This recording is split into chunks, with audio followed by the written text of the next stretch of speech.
So what will the committee unveil on Tuesday night? That will give us a glimpse into what they're thinking following championship weekend. Mark Rogers TV, the voice of college football, breaking down the college football playoff rankings. The committee comes out with its selections on Tuesday night. That would be a few hours from right now. I'm going to let you know not necessarily what my rankings would be, because for those you need to check out the top 25 that actually makes sense, released a couple days ago on Sunday. This is my prediction for what the College Football Playoff Selection Committee will release tonight, Tuesday night. All right. So first of all, let's understand that just outside of the top 10, there is a glut of teams that could vie for the number 10 spot this week following the Michigan loss and especially the LSU loss. Obviously, the Tigers were the most elevated number 2 loss team at number 7 in the country. They lose again to Texas A&M. Many of the pieces of their resume falling apart in recent weeks and over the last several weeks in regards to Miami and Auburn not being as good as was expected at the time of those LSU wins. So still given tons of respect by the committee going into last weekend with a number 7 ranking with 2 losses ahead of a number of 1 loss and in UCF's case 0 loss teams. So you've got LSU dropping back. We also have Washington, number 16 last week, with a win over Washington State, who was number 8 last week. Well, the Cougars still have a better record at 10-2 versus 9-3, but the win was convincing for Washington on the road. And, of course, the Huskies had a difficult non-conference game against Auburn that Washington State did not have to deal with. The Cougars played a soft non-conference schedule. Utah at number 17 last week, they matched those 2 other teams at 9-3, or at least Washington, their Pac-12 nemesis in the championship game, with a 9-3 record. But the Utes, after the 17th ranking last week against a marginal BYU team that came in at 6-5, they struggled. They scuffled, coming back from 20-0 down to get back in the game and win it finally in the fourth quarter. So you wouldn't think that the committee would be too impressed with the Utes coming all the way from 17 despite the 9-3 record. Florida was number 11 last week. They disposed of Florida State, an awful team, but did it in the fashion in which we would expect, 41-14. Kentucky annihilated Louisville, another awful team, even worse than Florida State. Florida came out of last week's rankings at number 11. Kentucky was number 15. I had issues with that, as you guys well know, because they played head-to-head. Kentucky beat Florida by 2 scores on the road. They have the same record at 9-3. They had the same record going into last weekend at 8-3. Florida was 11. Kentucky was 15. That's just flat out wrong because basically they have the same schedule. And Kentucky has fared better, and they beat them head-to-head. So that's screwed up, but that's the way the committee has it.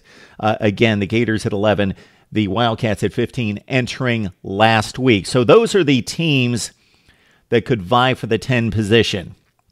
Because I think past that, it's fairly clear-cut, although you could throw Texas into that mix as well, because the Longhorns are only 9-3, although they're coming off a big win against Kansas. Not a difficult win, although it was 24-17, so it wasn't impressive against a bad team, but obviously a significant win that sets them up to win a Big 12 championship and really vault in the rankings, although with 3 losses, they're not a factor toward the College Football Playoff Selection Committee. So this is how I see it for this week in regards to my predictions for what the committee is going to unveil Tuesday night. So I've got, again, I considered Washington, Washington State, LSU, Utah, Florida, and Kentucky for the 10 spot. I believe that LSU will stay in the top 10. They were number 7 last week. The committee has given them great respect based on their performance, but most of all based on the schedule. They play Texas A&M. There is going to be consideration given to LSU possibly getting ripped off at the end of that game. Also, that it went into a zillion overtimes, 7, and they lost to a team that the committee has respected all season in Texas A&M, ranking them higher than any 3-loss team at the time going back to the initial ranking. So Texas A&M given a lot of respect. LSU given a lot of respect, the SEC basically given a lot of respect, and the benefit of the doubt across the board. So I think LSU is going to stay in that number 10 position. Otherwise, the committee is going to be somewhat inconsistent because they've ranked them as the top 2-loss team by far, even ranking them ahead of 1-loss teams. So in dropping a third game, why would they be not still in front of the other 3 lost teams? And Washington State obviously not playing a difficult non-conference slate. Started the week at number 8 and lost to Washington by 2 scores at home. So I believe LSU is going to hold at 9-3 at number 10. So they drop from 7 to 10, but they hold in the top 10. At number 9, I believe Texas is going to be vaulted from 14 to 9, despite the unimpressive showing against Kansas. They did lead that game 21-0. They held on for the victory 24-17, and it wasn't that close. There was an onside kick. Game was on the road, but Texas's overall resume with the showings that they've had in the non-conference as well against USC and the impressive showings in the Big 12, I think is going to keep them at number 9. So don't be surprised if those 2 teams are flip-flopped at 9 and 10, but maybe I'm going a little bit more with what I would have with Texas over LSU right there. All right, at number 8 is going to be Michigan. I think that's a pretty safe spot for them, plummeting from number 4 to number 8, but there were a number of losses that kept the blowout against Ohio State minimized in regards to the rankings. The committee, again, they're not responding necessarily to, okay, you were number 4, you lost, you got blown out, we're going to drop you to 13.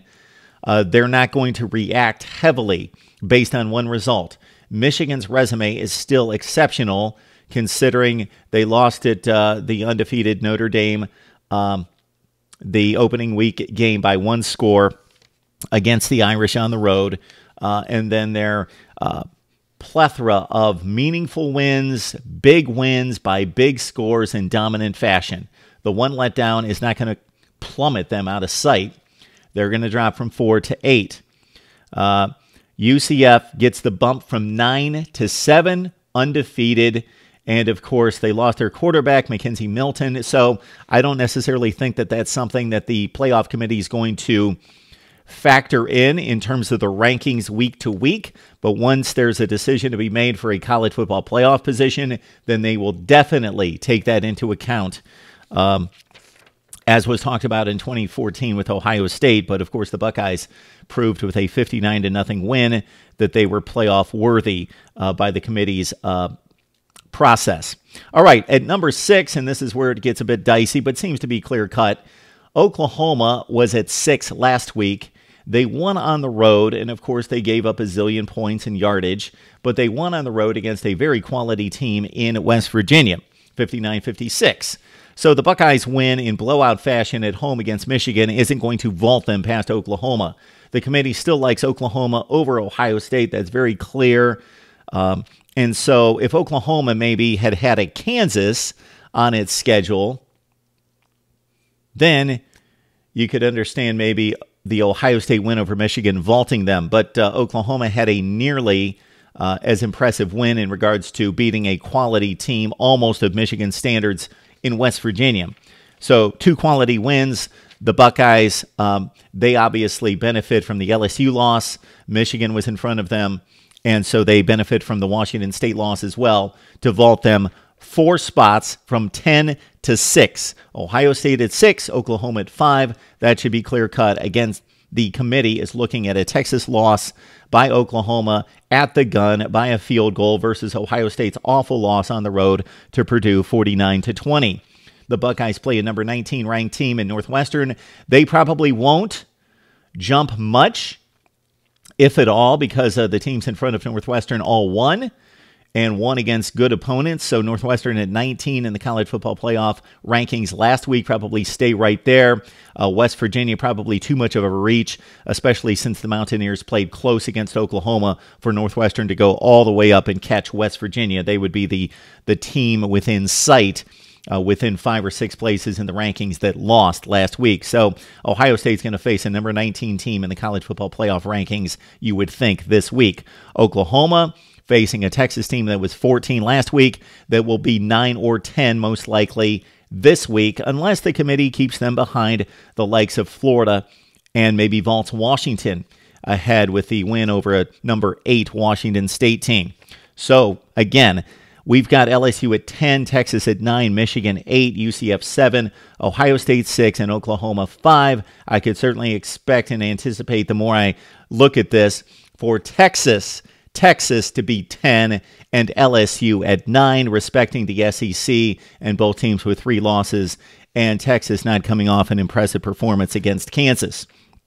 All right, the top 4, pretty clear cut. I do think there's probably, similar to the Ohio State-Oklahoma debate in the room, there's a debate between Notre Dame and Georgia. But the committee's going to play it safe and not cause any waves or controversy because they don't need to, because the games are going to play out. So I know that a number of committee members are in that room saying Georgia's better than Notre Dame. They lost at LSU by 20, but they've made up for it by beating all these quality teams in dominant fashion. They are better than Notre Dame. They should be placed ahead of Notre Dame. But cooler heads prevail, and reason to say we don't need to look bad. We don't need to set ourselves up for those kind of debates. Just keep Georgia where they are.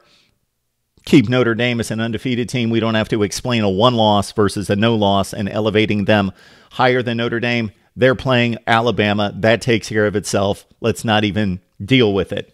So understand that those conversations are made in the room, and there are people who are saying, let's rank them what we believe. And then there are others that go the more political route and say, we don't need to do that. We will do that when we need to. Right now, why set us up for that? Georgia's the 3-score underdog against Alabama. They're not going to win that game. We don't need to deal with it. Keep Georgia at number 4. Georgia at 4, Notre Dame at 3, Clemson at 2, Alabama at 1. Why even belabor the point? We know what the rankings will look like on Tuesday night at the top. But who puts themselves in position? It would be fascinating to know how close Oklahoma and Ohio State are. That's the key question because they're both heavy favorites, especially the Buckeyes in the conference championship games this week. So again, I'm going to reconsider and put Texas at 10. LSU at 9, Michigan 8, UCF 7, Ohio State 6, Oklahoma 5, Georgia 4, Notre Dame 3, Clemson 2, and the Alabama Crimson Tide a dominant number 1. And for those people that have commented to me over the recent weeks when I elevated Alabama at 1 point to number 1 based on resume and track record and dominance of play, that was the deciding factor. Everybody has struggled against a number of teams, including Clemson and Notre Dame. They have struggled against both quality and fairly marginal teams. Both are undefeated. Yes, the results should matter. They matter more than anything. But Alabama's been dominant against everyone. And would anybody anticipate Clemson and especially Notre Dame to beat Mississippi State and LSU by a combined 53-0, to beat Auburn by 31 points? No, Alabama's the dominant team. They have played the best against not necessarily the best competition, but in recent weeks, very good competition. Alabama is clear number 1. Would love to get your thoughts on the college football playoff rankings and how this sets us up, most importantly, for championship weekend and what the committee will finally decide if they're faced with a Georgia SEC champion, if they are faced with Oklahoma and Ohio State both winning, if they are faced with Oklahoma and Ohio State both losing. Let's talk about it right here at the place for the voice of college football. Best discussion, debate, and analysis online you will find anywhere. We appreciate your support, and we'll catch you next time right here at Mark Rogers TV, the voice of college football.